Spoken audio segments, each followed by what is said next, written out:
In recent days, South African politics has witnessed a major shake-up with the formation of a new political party, the Radical Economic Transformation Movement, RETMO. This development is not just another political move, it's a symbolic break from the African National Congress, ANC, and a challenge to its long-standing political dominance.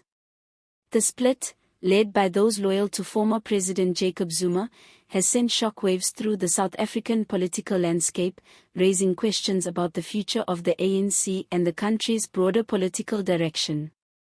In this video, we're going to explore what led to the creation of RETMO, the historical context behind the formation of this new party, and what it means for the political future of South Africa. We'll also look at the various perspectives on the issue, examine the key figures involved, and discuss the possible implications of this political fracture as the country heads towards the 2024 elections.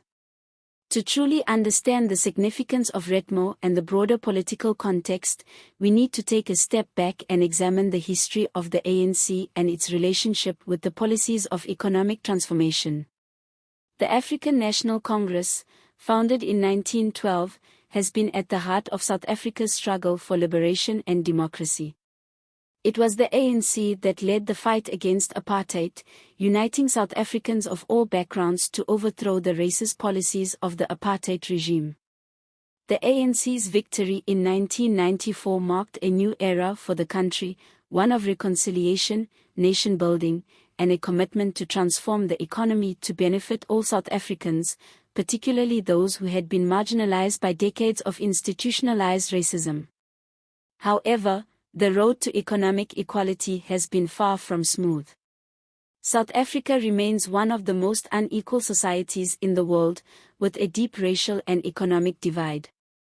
Land ownership, wealth distribution, and access to economic opportunities have been central issues for the ANC ever since the end of apartheid. Over the years, the ANC has undergone significant internal changes, especially as the party has had to balance its revolutionary ideals with the practicalities of governance. Leaders like Nelson Mandela, Thabo Mbeki, and later, Jacob Zuma, navigated this difficult terrain. But under Zuma's presidency, South Africa witnessed increasing divisions within the party, with Zuma's controversial leadership style leading to growing frustration from various factions. Zuma's presidency, while a time of great advancement for some, was also marked by corruption scandals, state capture, and strained relations with key allies. The RET agenda became a rallying cry for many who felt that the ANC had abandoned its original mission of true economic transformation.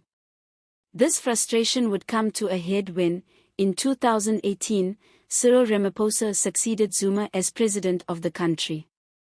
Ramaphosa, widely seen as a more moderate and business-friendly leader, moved to clean up the corruption that had stained Zuma's administration. However, his policies have been critiqued for being too accommodating to the status quo, particularly the white capitalist elites who have dominated South Africa's economy since the end of apartheid.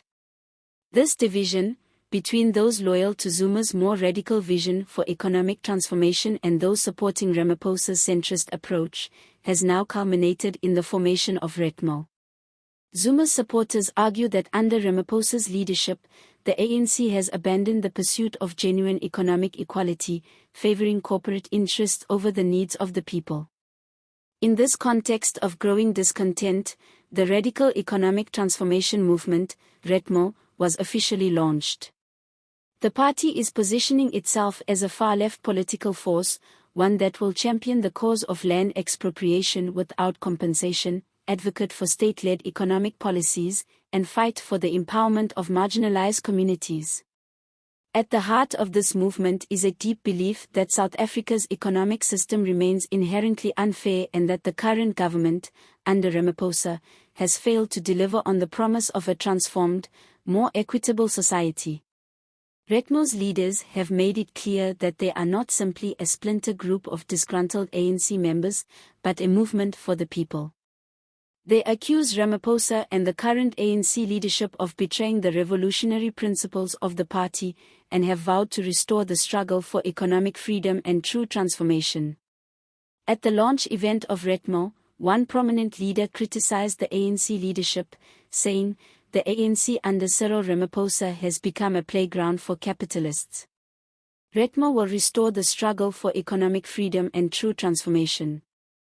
This statement reflects the anger and disillusionment that has fueled the creation of this new party. RETMO's platform is clear. It seeks to radically transform South Africa's economic landscape by redistributing land and wealth.